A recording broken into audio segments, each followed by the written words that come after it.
morning of December 8, 1941, a lone shape lay motionless on the sand at Waimanalo Beach, Oahu, its clothing darkened with oil and its occupant utterly spent. Ensign Kazuo Sakamaki had staggered ashore after a night of fighting through surf and jagged coral when the midget submarine meant to slip into Pearl Harbor malfunctioned. The two-man craft, one of 5 launched from larger Japanese submarines to back the surprise strike, failed from the outset. The gyroscope had quit before launch. The batteries gave off poisonous fumes, and the vessel now lay damaged on a reef. Offshore, Sergeant David Akui of the 298th Infantry Regiment, Hawaii National Guard, patrolling the beach, first took the shape for a turtle. On closer approach, he saw a man and raised his rifle, ordering him to halt. Barely conscious from exhaustion and gas, Sakamaki could only look up at the American soldier above him. In that instant, he became something his military culture had forbidden. A prisoner of war. He was the first Japanese POW taken by American forces in World War II. Inside the damaged sub, his crewmate, Petty Officer 2nd Class Koshi Inagaki, had drowned. Sakamaki had tried to destroy the craft. He lit a fuse, but the explosives failed to detonate. He had failed his mission, failed to die with honor, and even failed to scuttle his submarine. The military code known as Senjinkan, drilled into every Japanese serviceman, left no ambiguity. One must never live to bear the shame of capture. Death before dishonor was taught as a sacred duty. Surrender meant eternal betrayal of the emperor, the nation, and one's ancestors. At the Honolulu Detention Center, Sakamaki had expected the beatings and execution his training said all prisoners faced.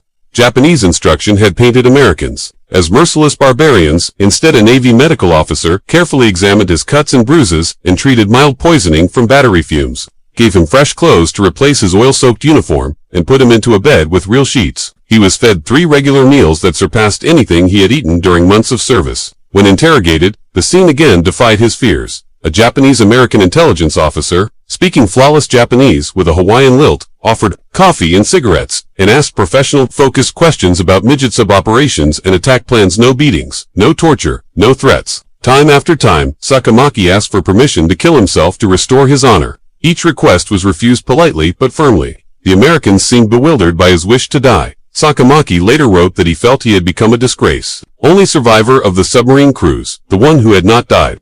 In Japanese military, thinking he had ceased to exist as a human being, his name would be struck from records, and his family told he had fallen honorably. To be captured alive, he believed, was a fate worse than death. News that a Japanese captive had been taken spread quickly through Pearl Harbor. Some American personnel surveying the devastation wanted revenge. But military discipline prevailed. Orders from the top were clear that prisoners would be treated under the Geneva Conventions, regardless of how Japan treated U.S. captives. That choice proved both morally right and strategically astute. After his initial questioning, Sakamaki began a series of transfers across the continental United States, spending time in camps in Wisconsin, Tennessee, Louisiana, Texas, and Washington State. His experience differed from the thousands of Japanese POS who would follow. Because he was the first and most famous, he was moved frequently and kept somewhat isolated, but in important ways his path of change would mirror that of many others. Across the Pacific, the war expanded rapidly. As American forces advanced through the Gilberts and Marshalls, New Guinea, and the Solomons, they faced a Japanese military that often chose death over surrender. Decades of indoctrination and the Bushido ethic produced soldiers who fought to the last or took their own lives rather than be captured. American troops, having witnessed Japanese brutality toward prisoners and civilians in some cases, sometimes showed little inclination to accept surrenders even when offered.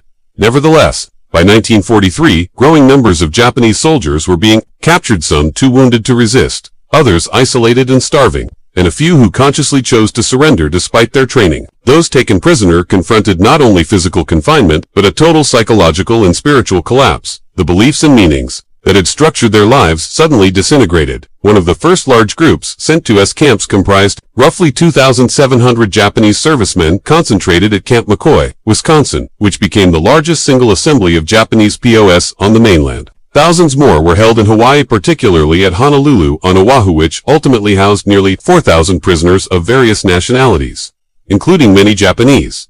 The winter train ride to Camp McCoy in 1943 offered a systematic challenge. To the anti-American propaganda the prisoners had been fed. Lieutenant Commander Hideo Kojima, captured when his destroyer was sunk off Guadalcanal, kept a secret diary that recorded growing disbelief. On February 12, 1943, he noted passing city after city ablaze with electric lights, no blackouts or bomb damage, factories with tall smokestacks and parking lots full of workers' automobiles.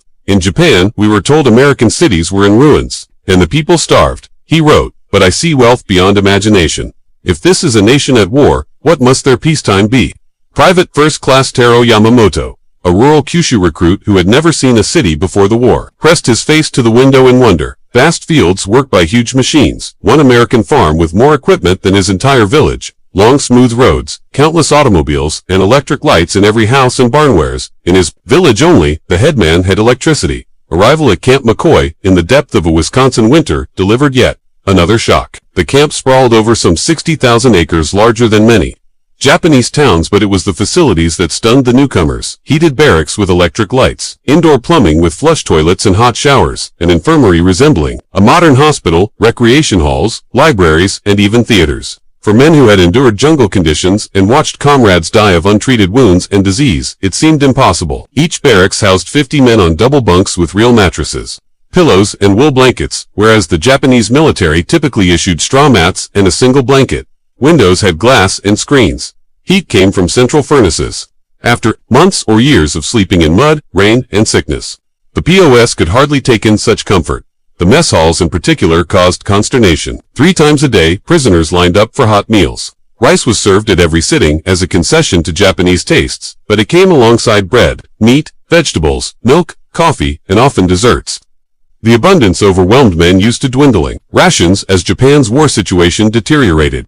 Corporal Masao Sato of Yokohama, taken on Attu and the Aleutians after his garrison's desperate final charge, arrived half-starved and wounded, having watched comrades die from untreated injuries and malnutrition. At Camp McCoy's hospital, American doctors operated on his wounds under anesthesia and with modern surgical methods, gave him blood transfusions, treatment that in the Japanese army might be reserved for officers, and used medicines he had never seen. Through an interpreter, the doctor explained what he was doing and asked about his pain. This was nothing like the lessons they had been taught about how Americans treated prisoners. Camp McCoy's medical facilities starkly revealed American abundance. X-ray machines, surgical equipment, laboratories, and drugs that had been scarce. In Japan, even before the war, Japanese medical personnel among the prisoners were especially affected. They were allowed to assist American doctors, learn new techniques, and use equipment that represented the future of medicine. Dr. Kenji Morimoto, captured after Saipan, had watched helplessly as wounded Japanese died from infections curable with simple antibiotics. At McCoy, he gained access to penicillin, sulfa drugs, and contemporary surgical procedures. American doctors treated me as a colleague, not an enemy, he recalled. They shared knowledge freely. He performed operations that would have been impossible in Japanese field hospitals' operating rooms with electricity, sterilization equipment, and proper instruments, and saved lives he would otherwise have lost. The presence of Japanese soldiers serving as interpreters and cultural liaisons introduced powerful psychological tensions for the POWs. These Niste American-born children of Japanese immigrants overturned every expectation about ethnic loyalty and national identity. Many enlisted even though their own families were unjustly held in internment camps. A bitter irony obvious to everyone involved. Technical Sergeant James Yamada of Sacramento left Tule Lake, where his parents and siblings remained behind barbed wire, to volunteer for service. At Camp McCoy, he worked as an interpreter, mediating between cultures while facing suspicion from both sides. Many prisoners could not grasp that a man with Japanese features might be loyal to the United States, and at first branded him a traitor. He explained that being American was defined by ideals, democracy, individual rights, and opportunity rather than blood. Over time, some came to accept that one could be both Japanese by heritage and American by conviction. The collapse of Japanese military hierarchy among the captives produced unexpected problems. Without the harsh discipline that once kept order, old rivalries erupted. Army men blamed the Navy for defeats. Regional factions fought, and officers who had ruled by fear suddenly lost authority. American guards, perplexed, found they had to separate prisoners by branch and region to prevent violence. Captain Yoshio Tanaka, an intelligence officer taken in the Philippines, noted clinically that Japanese order had been maintained through violence and fear, officers beating subordinates. Failure, bringing shame, punishment, or death, whereas American custodians enforced discipline through rules and basic respect. Once fear was gone, the Japanese fragmented into competing groups and became their own worst enemies. The work program at Camp McCoy further contradicted wartime propaganda. Under the Geneva Convention, officers could not be forced to toil, but enlisted men could volunteer for labor details and were paid 80 cents a day in Camp Scrippa, some far above typical Japanese military pay. Unlike Allied prisoners coerced at gunpoint on projects like the Burma Railway, work here was voluntary. Conditions were safe, and Geneva protections were carefully observed. Petty Officer 2nd Class Hiroshi Nakamura, from a fishing village near Nagasaki, was assigned to a dairy farm outside Camp McCoy and had his worldview altered. The farmer, Mr. Anderson, owned machines for every task: electric milkers, refrigeration, trucks, and one family farm produced more than entire Japanese villages. More striking was how the Andersons treated him like any other worker. They ate together. Mrs. Anderson packed sandwiches for Japanese and American laborers alike, and the farmer's children proudly showed him their schoolbooks. Though he was known to be an enemy combatant, they treated him as a human being, a contrast with Japanese treatment of prisoners that was impossible to ignore. While American camps provided medical care, adequate food, and humane conditions, Allied prisoners in Japanese custody often suffered starvation, torture, and death. The Burma-Thailand Railway alone claimed more than 12,000 Allied lives, and death rates in Japanese camps exceeded 27%. Guards sometimes executed detainees for trivial offenses or for sport. These differences struck many Japanese POWs, especially those who had taken part in mistreatment. Sergeant Akira Yoshida of Tokyo, who had served as a guard in the Philippines before his capture, admitted that they beat American prisoners daily and watched many die from hunger, disease, or beatings. Seeing Americans feed and treat them with dignity after defeat forced him to reconsider long-held beliefs. Educational opportunities at camp. McCoy challenged prisoners intellectually as well as emotionally. Anticipating a postwar occupation, American authorities treated POWs as potential assets, offering English classes taught by American instructors and Nisei soldiers and voluntary lectures on American history, democracy, economics, and vocational skills. Unlike the compulsory indoctrination of Japanese military training, these programs were optional. Prisoners could instead play baseball or follow hobbies, and the Americans trusted that ideas offered freely would attract interest. Indeed, classes filled with men eager to understand their captors' society. Ichiro Tanabe, a philosophy professor drafted from Kyoto Imperial University, found himself in discussions that would have been treasonous at home. Visiting American academics encouraged questioning and debate, welcoming challenges to received wisdom. For men raised to avoid questioning authority, spirited exchanges about democracy, individual rights, and economic systems were revelatory. The Americans sought to persuade by reason rather than by force. The camp library became a focal point of change, stocked with English and Japanese books, including titles banned in Japan, and it opened new intellectual horizons for literate prisoners. They read American history, biographies of democratic leaders, economic texts, and fiction celebrating individual freedom and achievement. For men from a society where dangerous thoughts could bring fatal consequences, this freedom of mind was intoxicating. Lieutenant Masahiro Yamada, a Navy pilot shot down over the Solomons, spent every spare hour in the library, having expected execution, but finding ideas instead. He read the United States Constitution, the Declaration of Independence, and the writings of Jefferson and Lincoln, and absorbed the radical claim that government exists to serve the people and that individuals possess rights no emperor can revoke. Learning how colonists overthrew the British made him wonder why Japanese society must revere the emperor as a god. Christmas 1943 at Camp McCoy overturned further assumptions. The POS expected nothing. Christmas was a foreign observance often met with suspicion in Japan. Yet local churches and civic groups flooded the camp with packages of candy, cigarettes, toiletries, warm clothing, and small comforts for every prisoner. Ordinary Americans, many with sons fighting in the Pacific and memories of Pearl Harbor still raw, organized services in Japanese, provided space for Buddhist rites, and welcomed Japanese attendance at Catholic and Protestant services. Local choirs even learned Japanese hymns. Private Akira Kobayashi, from rural Kyushu, who had known only a Buddhist temple and a Shinto shrine, at first suspected trickery when chaplains preached forgiveness, but when churchwomen brought extra blankets during a blizzard and families with sons at war sent gifts, he recognized a kind of moral strength that ran counter to Bushido teachings. Recreation programs showcased American confidence and plenty. POWs played baseball, also popular in Japan, forming teams and holding tournaments that sometimes included American guards. Weekly movie screenings with Japanese subtitles projected images of comfortable homes, automobiles, and romances based on individual choice, glimpses of prosperity and freedom. Musical life flourished as prisoners formed orchestras and jazz bands, with instruments and sheet music supplied by Americans. Concerts brought prisoners and civilians together and bridged language barriers. Shared musical interests forged friendships at Japanese Navy. Band member taught a guard's son trumpet while an American pianist introduced post to boogie, undermining years of propaganda about barbarous enemies. Other sports furthered those ties. Boxing matches, wrestling tournaments, and track meets filled weekends. Americans introduced basketball to many who had never seen it, and volleyball competitions pitted barracks against one another. In summer, Camp pools offered relief from the heat, and guards often joined the activities, competing side by side with prisoners rather than merely watching. Shared contests and athletic events built ties that went beyond the simple roles of captor and captive. Art classes gave prisoners a way to work through the complicated feelings their imprisonment stirred, and the changes they were undergoing. Supplied with paints, wood, and tools by the YMCA and faith groups, skilled men carved, painted, and made objects. Their creations ranged from classic Japanese motifs, Mount Fuji, cherry trees, village scenes, to portrayals of life in the camp and glimpses of America. Some produced likenesses of American acquaintances as gifts that moved the recipients. The artworks exposed private struggles over identity, grief, and surprising revelations.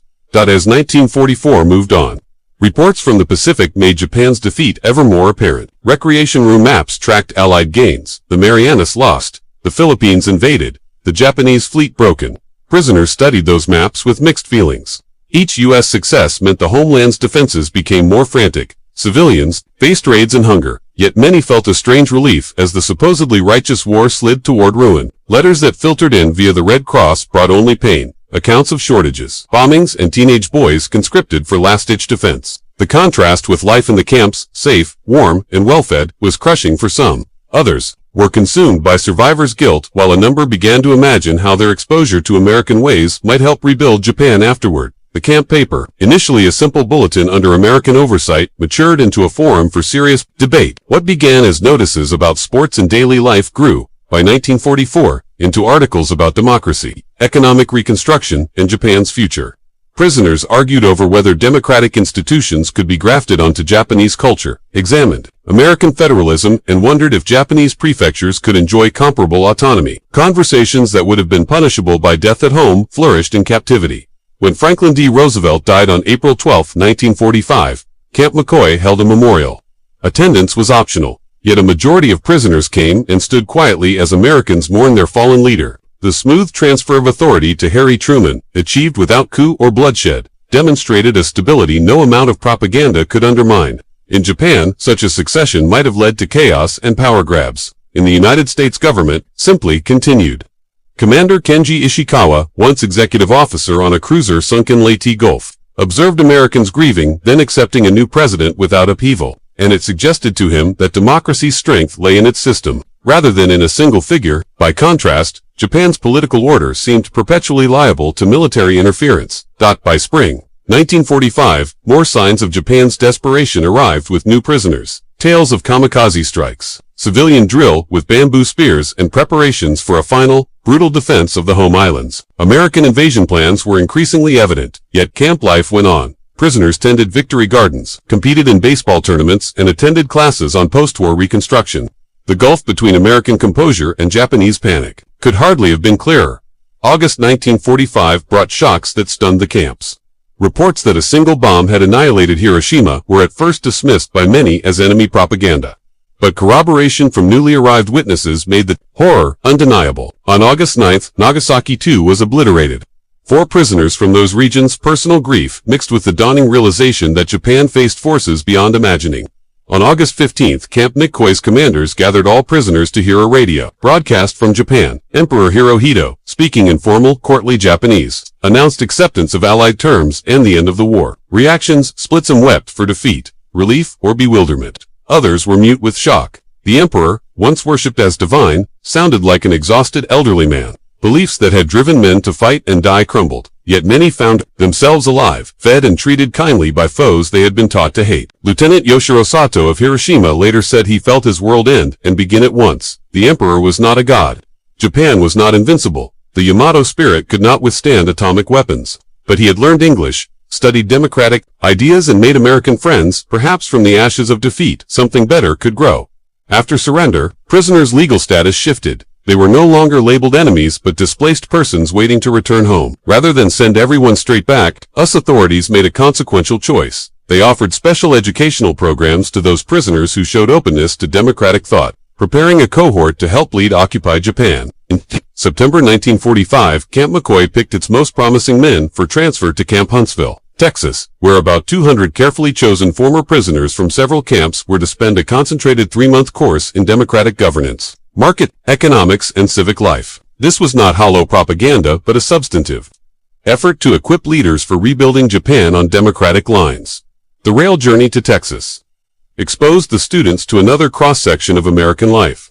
Victory celebrations and rapid demobilization filled stations. Returning G is headed home while Japanese prisoners traveled to school. Encounters on platforms sometimes sparked tension, but often curiosity. American soldiers who had fought in the Pacific found themselves talking with Japanese men fluent in English and capable of reasoned discussion about democracy. Camp Huntsville, which had earlier hosted re-education programs for German and Italian captives and sat near Sam Houston State Teachers College, offered ties to American academics. The 200 Japanese attendees were chosen for intellectual curiosity, language skill, and receptiveness to new ideas. They were intended to become seeds of democratic leadership in post-war Japan. The program was intense beyond anything at ordinary. Camps, classes from dawn to dusk, led by Sam Houston State professors, covered American history, constitutional law, economics, and political science. The students examined federalism, separation of powers, checks and balances, and civil liberties, learning how democracy worked in practice, not just in theory. They observed local government meetings, sat in on court cases, visited schools, and toured businesses. Lieutenant Kenji Ozawa, a Naval Academy graduate who had commanded a destroyer gun crew before capture at Saipan, later recalled that the school treated them as future leaders rather than prisoners. They translated Federalist Papers, the Constitution, and landmark Supreme Court rulings into Japanese, wrestling with how to render concepts like due process or equal protection into a language and legal culture that had lacked them. Professors pressed them to imagine how democratic institutions might be adapted to Japanese traditions. Economics instruction proved equally revelatory. Students studied markets, property rights, entrepreneurship, and banking ideas. Revolutionary. Two men from a wartime economy dominated by state-aligned conglomerates. They learned about antitrust laws, labor unions, and stock exchanges while visiting American firms that demonstrated operations from small shops to factories. Sergeant Masaru Watanabe, whose father ran a small shop, was enthused. Unlike Japan's system of government-connected giants and stifling regulations, he saw how small businesses could thrive through competition, innovation, and customer focus. Government's role was to protect rivalry, not crush it. Civics courses mixed theory with observation. Prisoners sat in on Huntsville City Council meetings, watched citizens openly criticize officials, read newspapers that published dissent views, and observed elections that transferred power peacefully. They saw schools that taught questioning rather than rote memorization, and visited churches of many denominations coexisting without conflict. Local cultural events welcomed the Japanese students, and despite wartime resentments, families invited them to Thanksgiving dinners. The symbolism was unmistakable. Americans were literally sharing their harvest with former foes. Prisoners returned the favor by cooking Japanese dishes for their American hosts, showing children how to fold origami, and demonstrating martial arts. These small exchanges put faces on former enemies and forged bonds that lasted for decades. The course's culminating assignment asked each student to draft a concrete plan for introducing democratic reforms in his home prefecture. Practical blueprints that took local conditions, entrenched power structures, and cultural customs into account. American instructors were struck by the ingenuity of proposals that ranged from agricultural cooperatives to judicial overhaul to expanded education for women. When the Huntsville program ended in December 1945, its graduates left as converted advocates for democracy rather than imperial warriors. Uncertain how their countrymen would receive them, traitors to some, practical reformers to others, yet aware they carried not only ideas but a burden of responsibility for Japan's reconstruction. Across American camps, other POs readied for return, having undergone their own transformations by different routes. At Camp McCoy, farewell preparations mixed the excitement of going home with the sorrow of parting friends. Farmers who had employed POWs held send-off gatherings. Guards and prisoners swapped addresses, and the camp paper ran final issues filled with messages of goodwill and hopes for peace. Repatriation moved with American efficiency. Ships that once carried U.S. troops east now bore former foes west, and prisoners were issued fresh clothing, given medical exams, and provided travel funds. The contrast with Japanese custody remained stark. Allied prisoners released from Japanese camps often needed prolonged treatment for starvation and brutality, while Japanese POWs left the United States healthy and well-fed. West Coast piers were scenes of emotion as Japanese-American relatives came to see men depart, bringing parcels and notes for family back home. Former camp colleagues embraced and exchanged promises to return legally when they could. In some cases, American women, who had befriended post-proposed marriage, though military rules usually prevented immediate unions. Tears flowed as former enemies said goodbye. The men who returned found a homeland transformed. Cities lay in rubble after B-29 raids. The emperor had renounced divinity. Allied occupation authorities controlled government, and millions faced hunger, yet many ex-prisoners also saw opportunity amid devastation.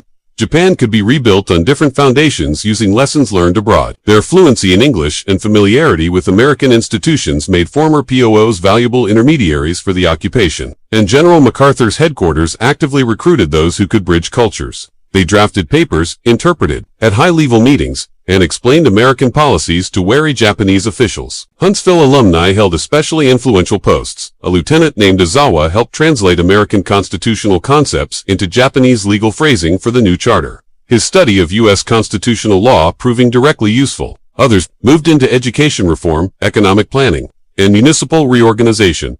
Dr. Morimoto, who had trained with modern surgical techniques in captivity, opened one of Tokyo's early modern hospitals using organizational methods he'd observed. In the U.S., suppliers who remembered him from the camps supplied equipment and medicines, and his institution became a template for rebuilding national health care. Former POW physicians trained hundreds of colleagues in contemporary medical practice. In commerce and agriculture, the impact was tangible. Veterans applied American business methods adapted to Japanese conditions. A former sergeant used customer service and quality control principles learned in Texas to start a trading firm that, within a decade, was importing American goods and exploring exports. Staying in contact with Huntsville professors for business advice. Agricultural know-how learned on Wisconsin farms proved vital when Japan faced famine in 1945-46. Returnees introduced mechanization, scientific techniques, and cooperative marketing. A petty officer who had worked on U.S. dairies helped found Japan's first modern dairy cooperatives, bringing milk to children in a country where dairy had been rare. Educators among the returnees promoted American pedagogies that emphasized questioning, critical thinking, and creativity over rote memorization. They translated textbooks, opened English schools, and helped break down class barriers as officers and enlisted men had once learned together in camp classrooms. Personal ties endured and grew into institutional relationships. Christmas cards crossed the Pacific for years. Reunions became common once travel was feasible, and former POS returned with families to show children the places where their transformation began. American guards and local communities often welcomed them back as friends, and those connections seeded commercial partnerships that eventually amounted to billions in trade. In one example, a fisherman's son who had worked on a Wisconsin farm returned in 1962 as a representative of a Japanese agricultural equipment firm. His emotional reunion with the farmer who had once employed him led to business collaborations that brought American methods to Japan and Japanese innovations back to the U.S. By the 1970s, many traced aspects of Japan's economic resurgence to knowledge and practices first encountered in POW camps, an emphasis on product quality, attention to consumer expectations, and labor management approaches influenced by American workplace norms helped former prisoners build companies that bridged Pacific commerce. Cultural and educational exchanges also flourished. Sister city links often grew from camp connections. Fort McCoy's place in Monroe County spawned ties with a town in Kumamoto Prefecture, leading to annual student exchanges, trade delegations, and festivals that sustained community bonds across generations. Texas localities developed similar links tied to Huntsville alumni. Academic programs expanded. Sam Houston State built lasting Japanese studies offerings based on the 1945 Education Initiative. Visiting professors lectured in universities founded by former students, and scholarship schemes sent many Japanese youngsters to study at American institutions near old camps. Medical collaborations saved lives for decades, as American doctors who had treated POS continued advising Japanese counterparts, and manufacturers that had served wartime customers supplied equipment for reconstruction. Exchange programs brought Japanese clinicians to train in U.S. hospitals, with former POW physicians often arranging placements that grew into professional networks benefiting both countries. The results were measurable. Of roughly 5,000 Japanese POS held in American camps during the war, fewer than 20 died, most from wounds, pre-existing conditions, or accidents, and none were executed or perished from abuse, yielding about a 0.4% death rate. That contrasts starkly with the roughly 27% mortality suffered by Allied prisoners in Japanese hands. Post-war surveys showed profound shifts in attitudes. More than 80% of former POS reported favorable views of American democracy, compared with under 5% before capture, and about 75% kept in touch with Americans they had met in captivity. Among those who completed the Huntsville program, around 90% moved into leadership roles in the new democratic Japan government. Education, business, and civic life and helped convert a militaristic state into a stable polity. The economic consequences were substantial as well. Firms founded or led by ex-POWs played notable parts in Japan's post-war boom, introducing management systems, quality control, and customer-focused practices that helped shape the country's industrial rise. Some observers credit part of Toyota's post-war success to former prisoners of war like Sakamaki, who learned how American consumers thought and what U.S. markets demanded. Honda's founder also employed ex-POWs who had absorbed American manufacturing methods, and these companies' achievements in the United States reflected practical cultural knowledge acquired during captivity. Psychological research into these returned prisoners produced unexpected findings. Unlike many combat veterans who show high rates of post-traumatic stress, Japanese POWs held in U.S. camps often demonstrated striking mental resilience. Scholars link this to several causes: humane treatment that exceeded expectations, meaningful labor and study that gave purpose, social ties that reduced isolation, and a profound shift in worldview that allowed prisoners to make sense of their ordeal. Many described captivity as harsh but ultimately opening pathways they had never imagined. The contrast with how Allied prisoners fared in Japanese hands remains damning. Where Japan subjected captives to starvation, brutality and death, American camps provided food, medical care, and education. That divergence spoke to deeper values. One system dehumanized enemies. The other recognized shared humanity, even amid conflict, and the consequences were clear. Cruelty seeded multi-generational hatred, while decency paved the way for lasting friendship. Still, the picture was not uniform. Not every former POW embraced democratic ideals. Some cooperated out of necessity rather than conviction, and a small minority returned bitter, urging a revival of militarism. They found little traction in a population exhausted by war, but their existence reminded everyone that transformation was not automatic for every individual. The story also exposed American contradictions. While U.S. authorities treated foreign captives with dignity, the government had simultaneously interned thousands of its own citizens of Japanese descent. Nisei interpreters worked at POW camps while their families remained behind barbed wire, a painful irony that caused some prisoners to question American consistency. Modern Japan's post-war path is likewise complicated. Unlike Germany's integration into NATO, Japan's security relationship with the United States evolved in a distinctive way, and many former POWs helped shape the self-defense forces and interpret the pacifist constitution. Their American experiences informed ongoing debates about collective security. In popular memory, the POW story is often overshadowed by battlefield tales. Yet memoirs by former prisoners offer invaluable insights into cultural change, blending humor and humanity with serious reflection and challenging stereotypes about Japanese conformity and American superficiality. Museums on old campsites preserve this legacy. Fort McCoy's displays include donated artifacts, artwork, photographs, and letters, and Japanese visitors come to trace where fathers and grandfathers were held, often surprised by conditions that contradict wartime propaganda.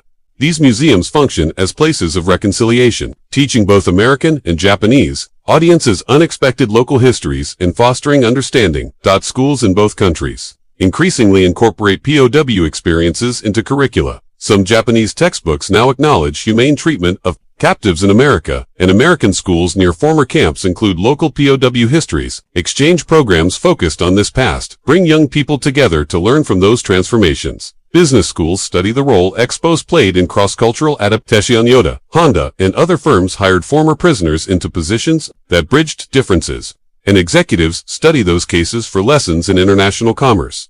Religious groups maintained and expanded wartime bonds. Churches that sent Christmas parcels kept ties with Japanese congregations. American Buddhist temples welcome visitors tracing ancestral worship sites, and interfaith dialogues built on wartime gestures of care that revealed shared moral foundations. Kazuo Sakamaki, the first Japanese POW whose capture set this story in motion, lived until November 29, 1999, and his life from captured submarine commander to a position in industry mirrored the broader arc of change. After repatriation in 1946, he joined Toyota and later helped establish operations abroad. For decades he avoided speaking about the war out of shame for surviving. But in 1991 he attended a conference at the National Museum of the Pacific War, where his recovered submarine was displayed, met American veterans, and experienced reconciliation rather than hatred. He later reflected that what he had expected to be the ultimate disgrace capture became the turning point of his life.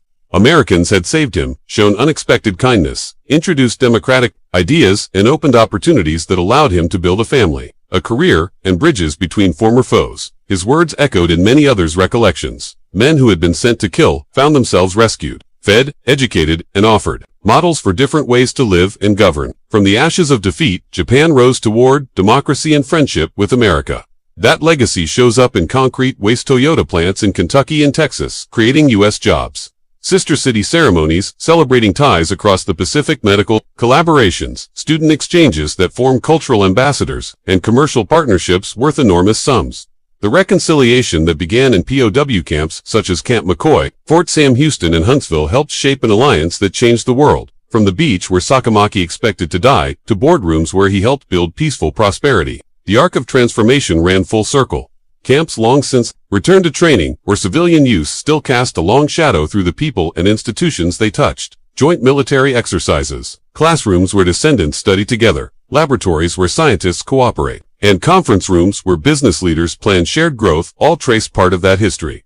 The story reminds us that even in war's darkest hours, human decency can prevail, that kindness can achieve what force cannot, that offering a better way to enemies can turn them into partners, and that prisoners who found not paradise but possibility in American camps helped convert enmity into indispensable alliance. From conflict to cooperation, from hatred to partnership, these former POAs light a path showing how peace